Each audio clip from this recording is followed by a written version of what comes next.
Assalamualaikum warahmatullahi wabarakatuh. Hai dun sana sadonyo baa kabanyo. Hai orang Indonesia, apa kabarnya? Semoga diberi kesehatan, keselamatan, kebahagiaan. Sehat kantong, sehat pikiran pastinya ya. Untuk teman-teman yang udah mampir di Celotehan Ikut, terima kasih banyak-banyak. Mari bercerita bersama nih. Kali ini aku akan membagi cerita-cerita dibilang legend, nggak legend, emang masih sekarang zaman sekarang aku udah sebesar ini, udah umur segini itu masih ada gitu, yang namanya palasik.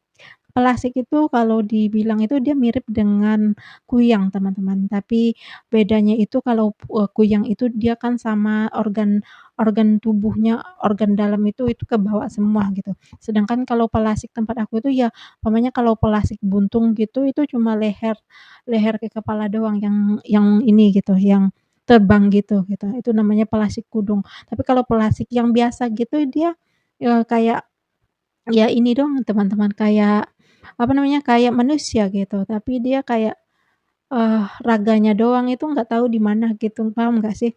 Jadi, ini benar-benar terjadi di kampung aku. Sebenarnya setiap kalau ada anak belita gitu, ya sekitar berapa lah pokoknya ubun-ubun di kepalanya itu kan ada yang bagian yang agak lembek gitu teman-teman, itu kalau masih lembek, masih ini kan biasanya itu tempat aku namanya ubun-ubun ya, itu kalau masih lembek itu masih mudah untuk, diisap darahnya gitu. Ini benar-benar ceritanya itu emang diisap darahnya teman-teman. Jadi bisa kalau udah kena diisap darahnya itu, bisa-bisa anak itu, ya lemas, ya pokoknya meninggalnya itu bisa perlahan gitu loh, pokoknya ujungnya meninggal kalau nggak diobati gitu. Kebetulan di kampung aku ini, waktu di zaman aku itu masih ini, aku nggak tahu itu udah generasi ke berapa gitu, tapi dia udah kakek-kakek udah tua banget. Itu, dia adik kakak itu dia menerima menerima ilmu itu gitu, ilmu hitam itu gitu, bukan ilmu pengetahuan ya, ilmu hitam yang sebenarnya mereka itu nggak mau terima tapi harus gitu. Soalnya kalau nggak leluhurnya itu ya benar-benar nggak akan meninggal teman-teman. Dan akhirnya itu mereka itu adik kakak itu udah tua gitu. Kebetulan salah satu jadi korban itu adik cowok aku gitu. Waktu itu umur pokoknya masih belita lah gitu, masih ubun-ubunnya itu masih lembek gitu, masih gampang untuk, di inilah gitu. Itu kalau biasanya kalau di kampung aku itu ini tradisi ya, tradisi ya nggak tahu deh sekarang masih dilakukan apa enggak, biasanya kalau ibu-ibu hamil, terus anak-anak balita gitu tuh dia kayak, ini harus kalau ibu hamil itu bawa kayak gunting kecil, ada tuh gunting kecil yang, eee, bahannya itu besi atau apalah gitu, eee, gunting kecil, bawang putih, kayak gitulah terus besi berani yang disebut nama magnet gitu, potongan magnet gitu teman-teman, itu dibawa ke mana-mana. Itu, tradisi ya, aku nggak menyalahkan atau apa musyrik, enggak, tapi tradisinya kayak gitu. Dan aku kembali lagi nih ya, yang jadi korban yang pernah ngerasain jadi korban itu adik aku, di mana waktu itu kalau nggak salah ibu aku itu bawa adik aku itu pergi ke pasar, pokoknya keluar dari rumah lah gitu, dan ketemu nih si kakek-kakek ini, si kakek-kakek yang punya ilmu itulah gitu. Pas pulang ini aku nggak tahu suudzon apa-apanya gitu, pokoknya pas pulang gitu adik aku lemas, kurus gitu, bener-bener kurus, lemas, sakit gitu loh. Tapi, eee, gimana ya, pokoknya pas ketemu pun, ibu aku itu sempat ngobrol gitu sama si kakek-kakek ini gitu, lumayan agak inilah gitu, agak lumayan agak ada obrolan lah gitu, mereka ngobrol gitu, dan akhirnya itu ya pulangnya itu ya adik aku sakit, adik aku yang cowok itu sakit, kurus, sampailah kurus badannya gitu dari badannya itu tahu kan anak kecil yang gemoy-gemoy gitu, sampai kurus gitu. Jadi sakitan gitu, karena kita tahu, karena ibu aku tahu, ayah aku tahu kalau pelakunya itu dia gitu. Jadi kita datang nih, ibu aku datang sama ayahku ke tempat dia gitu. Ngomong kalau seandainya nggak diobatin, awas aja gitu. Pokoknya emang sih, yang pelasik itu kalau anak sakit gitu, ini teman-teman harus yang ngobatin itu yang si ngisap darah itu gitu. Itu aku dapat ceritanya gitu ya. Dan akhirnya setelah berapa hari gitu, mungkin udah pokoknya yang mengobati itu yang itu, yang pelakunya itu ngobatin. Aku nggak bilang mereka jahat atau gimana, mereka itu melakukan juga nggak secara nggak sadar gitu.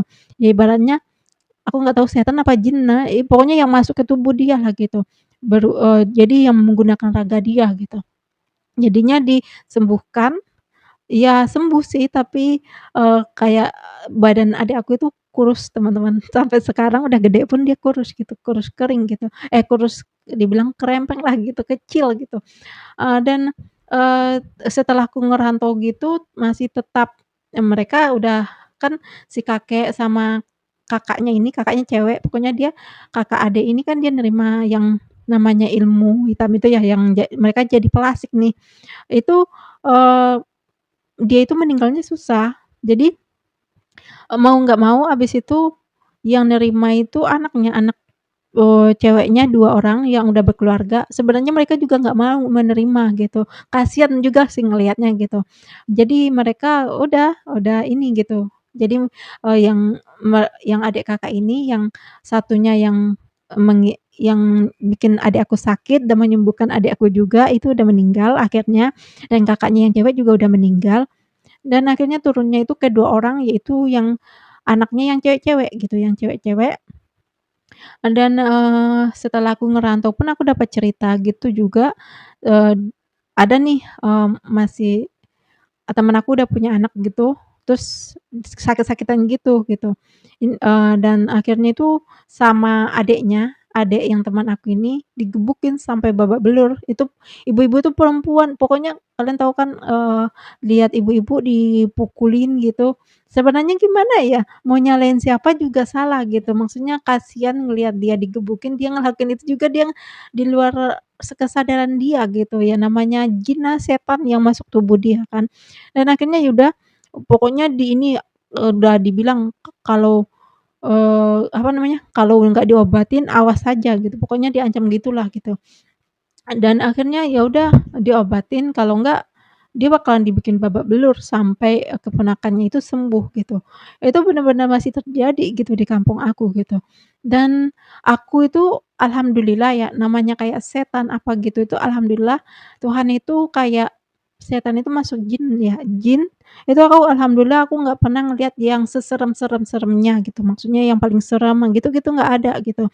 Jadi paling kalau ibaratnya kuntilanak, pocong itu kita nyatuinnya itu ya namanya setan gitu. Kalau aku udah ngerantau baru tahu, oh ada yang namanya kuntilanak, ada yang namanya hantu pocong, ada namanya ya macam-macam hantu lah gitu. Jadi aku pun lumayan kaget juga ternyata banyak ya nama-nama hantu gitu. Tapi kalau di tempat aku itu ya disatuin kalau makhluk halus itu ya namanya ya setan gitu. Nah jadi, nama-nama hantu itu ya taunya setelah aku merantau gitu. Dan satu lagi, sebenarnya kalau tradisi di kampung kami itu kalau umpamanya ada anak kecil gitu, itu biasanya itu kayak pakaiannya itu kan ada popok, ada baju, pokoknya yang berhubungan buat anak baby itu biasanya dijemurkannya itu di dalam ruangan, teman-teman. Soalnya katanya lewat pakaian, lewat apa tuh bisa gitu, bisa dilakukan gitu, mereka lakukan gitu. Dan gimana ya, kalau kalau pas aku dengar cerita itu, mereka itu masih hidup gitu yang 2 orang ini gitu. Itu nggak tahu generasi ke berapa gitu, dan juga nggak tahu sampai generasi ke berapa nerima ilmu seperti itu, apa semua generasinya itu akan menerima apa enggak gitu. Oh iya, satu lagi ada juga kan yang aku bilang yang udah menerima ilmu hitam dari orang tuanya ini, dari, orang tua terdahulu itu, dia kan ini ya, dia adik kakak nerima nih cewek-cewek, dan yang kakaknya ini dia udah punya cucu. Kan anak kecil ya ibaratnya yang balita itu ya cucunya doang, yang mau nggak mau cucunya jadi korban, gitu teman-teman. Habis itu diobatin lagi, itu yang aku dapat cerita ya, tapi aku nggak pernah ngelihat yang namanya kayak kepala terbang atau makhluk-makhluk yang nyerem-nyerem gitu aku sih nggak pernah ngelihat, alhamdulillah gitu. Tapi aku nggak pengen juga ngelihat gitu. Dan, akhirnya ya gimana ya, kata kata yang cerita gitu, kata orang-orang tua yang tahulah gitu, mereka itu kalau nggak nggak mendapatkan mangsa gitu dia lemas lemas, ibaratnya mati, Kak, nggak mau, hidup pun segan gitu, paham nggak sih? Pokoknya ya ngambang gitu posisinya gitu, dia hidup pun dia kayak orang meninggal, dibilang meninggal dia masih hidup gitu. Jadi ya gimana ya, kasihan jugalah gitu. Jadi itu doang sih, kalau tempat aku itu bener-bener yang, kayak bener-bener iblis apa apa ya, jelmaannya gitulah.